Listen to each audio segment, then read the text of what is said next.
I think it was in the previously the question you had mentioned that there's a little bit of a implementation, not implementation, but there hasn't been a huge amount of uptake yet, goal attainment scaling, but there's definitely more uptake in the rare disease area.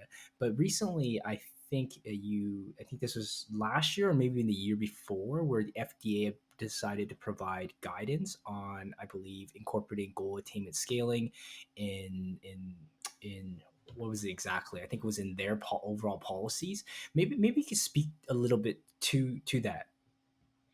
Yeah, so that we were so encouraged by that. So we've been at this now for a few decades and been very passionate. You can hear the way I talk about the inclusion of goal attainment scaling. Again, not to exclude everything else and not to replace everything else, but to provide additive information and get more value out of the data that you're already collecting.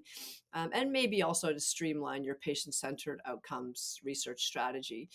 But we've been trying to have discussions with regulators about whether they would accept this or not.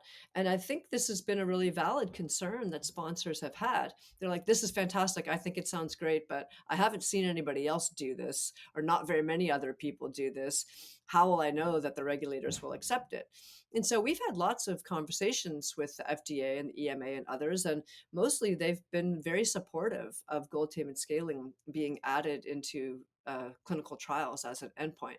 But that's one thing for us to hear that behind the scenes with a particular client, and not something you can easily go say to a sponsor. I have nothing to prove that. I can just say, well, they've been very receptive so far every time we've talked to them. So we tried to schedule some very specific conversations with the FDA through their clinical path innovation meeting process. And we've had a few of those now, a couple with patient advocacy groups and one on our own, just to talk about the use of goal attainment scaling. And again, they had some concerns about how to generalize that data when you have it from goal attainment scaling and you've got a highly personalized information. But mostly their concerns were around how to rigorously implement it in a clinical trial setting to ensure that the data you get is really good, in the same way that they're concerned about that with other endpoints. And again, they were really encouraging of using it in clinical trials. So we just kept repeating that to the sponsors. And last year, the FDA has had, over the past, I think maybe it's 5 to 7 years, a whole patient focused drug development guidance series. And there are four guidances in the series. And the last one came out in last year in April, I think it was, in 2023, in draft form. And in that guidance, they actually mentioned goal attainment scaling and the use of other personalized endpoints to capture meaningful within person change and meaningful change in clinical trials as an option. I've occasionally used the word endorse. I don't think the FDA came right out and endorsed it. So I have to be very careful about that.